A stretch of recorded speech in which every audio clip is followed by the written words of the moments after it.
Voice, आज की आवाज।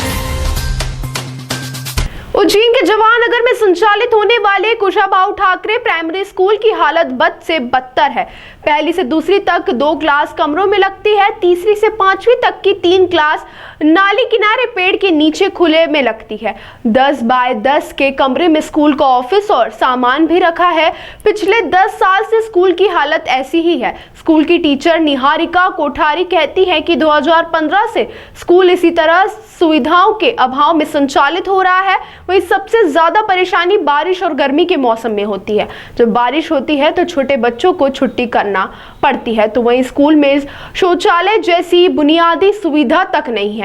बच्चे खुले में शौच करने जाते हैं। आसपास कॉलोनी की बसाहट की वजह से दिक्कतों का सामना करना पड़ता है। सबसे ज्यादा परेशानी महिला टीचर और छात्रों को होती है। वे टीचर बताते हैं कि नए भवन का काम शुरू हो चुका था, लेकिन इस पर पुलिस विभाग ने आपत्ति ले ली। स्कूल शिक्षा विभाग ने जमीन की पड़ताल के बगैर काम शुरू कर दिया, इसलिए काम रोकना पड़ा। इसके बाद किसी ने सुध नहीं ली। हालांकि अधिकारियों ने स्कूल की शिक्षिका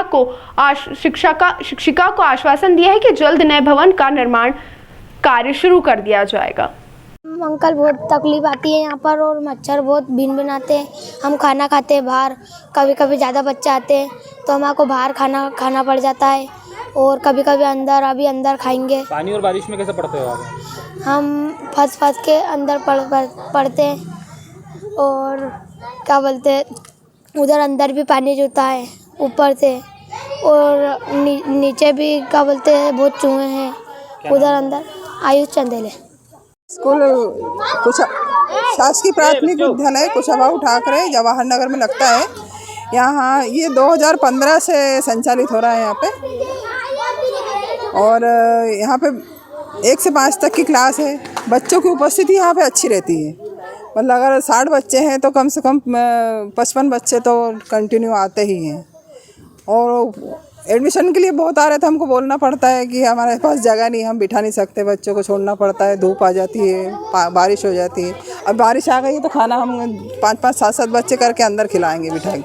पढ़ाने की किस तरह की समस्या आती है बारिश में? पढ़ाने में वो समस्या यही है, पानी धूप में बैठे रहते बच्चों को सिर दुखने लग जाता है। कोई कह रहा हमको ऐसा हो रहा है, फिर अंदर बिठाते हैं।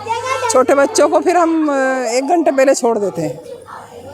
कितने बच्चे और कितने टीचर हैं यहाँ पर? यहाँ 2 टीचर है और 61 बच्चे हैं। कौन सी क्लास से कौन सी क्लास? 1 से 5 तक है। ये पास में नाला भी है, बाहर आप बच्चों को बिठाते हैं तो किस तरह? नाले के बहुत बार हम बोलते हैं, सफाई होती नहीं है। धर्मशाला वाला उससे बोलते हैं कि सफाई करवा, हमारे बच्चे परेशान हो रहे हैं। ये जब जमता है ना खाना और फिर धूप आती है तो इतनी भयंकर स्मेल आती है कि बच्चों को सिर चढ़ जाता है। और फिर यहीं बैठ के खाना खाते हैं बच्चे। छोटी बच्चियाँ भी हैं यहाँ पर, उनके वॉशरूम की व्यवस्था? वॉशरूम की लड़कियों के लिए हमने थोड़ा सा फर्शी वगैरह रख के गेट लगवा रखा है, और लड़के तो खुले में ही जाते हैं। शौच वगैरह के लिए हम पास में मैदान भेज देते हैं, कोई बच्चों को आती है तो। आपने प्रयास भी कराया इस स्कूल को बनवाने? प्रयास बहुत हुआ, बीच में भी बहुत सारे रिपोर्टें गई भी सही, और कलेक्टर तक भी गए हैं, भोपाल तक भी हेल्पलाइन पे भी गई है सूचना। शिक्षा विभाग की तरफ से जो सालाना आता है उसमें कोई अनुदान दिया अभी तक? नहीं, अभी तक कुछ नहीं। ये बड़ा कुर्सी स्तर तक हो गया था, ये फिर वापस इस पर रोक लग गई थी क्योंकि पुलिस विभाग की ज़मीन बता रहे थे, तो उन्होंने आके रोक दिया था। यहाँ पे ठेकेदार वगैरह को भी अरेस्ट वगैरह कर लिया था पहले। 2017 में हुआ था ये। मंगला व्यास। किस तरह की समस्या आती है बारिश में और गर्मियों में? मैं गुड़िया को छोड़ने आती हूँ, रोज़ लेने करने आती हूँ। मैं सोचती हूँ चलो पास में स्कूल खुला है तो अपनी बच्ची का भविष्य बनेगा, पर बहुत परेशानी आ रही है।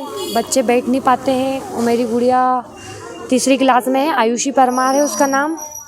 और वो मैं उसको मना करती हूँ, बेटा तू पानी में किसे क्या करें? नहीं, बोले नहीं मम्मा मैं स्कूल पढ़ूँगी, मुझे पढ़ लिख के कुछ करना है।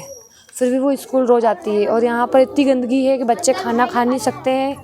नाली पानी की सुविधा नहीं है, लेटरिन बाथरूम नहीं है। और बच्चे अभी बारिश के चक्कर में बच्चे बहुत, नहीं तो बहुत स्कूल में इतने बच्चे आते हैं, पर मैम ने अभी मना कर रखा है। कितना बड़ा कमरा है यहाँ? यहाँ पे छोटा ही कमरा है। 5वीं पहली के बच्चे सब अंदर बैठते हैं, और पानी आता है तो फिर बकरी कुत्ते बिल्ली नहीं बैठते, ऐसे बैठ रहे हैं अंदर। तो मेरा नाम है दिव्या परमार और मैं जल्द से जल्द मेरी बच्ची को बाहर निकालना चाहती हूँ, सुविधा दे तो।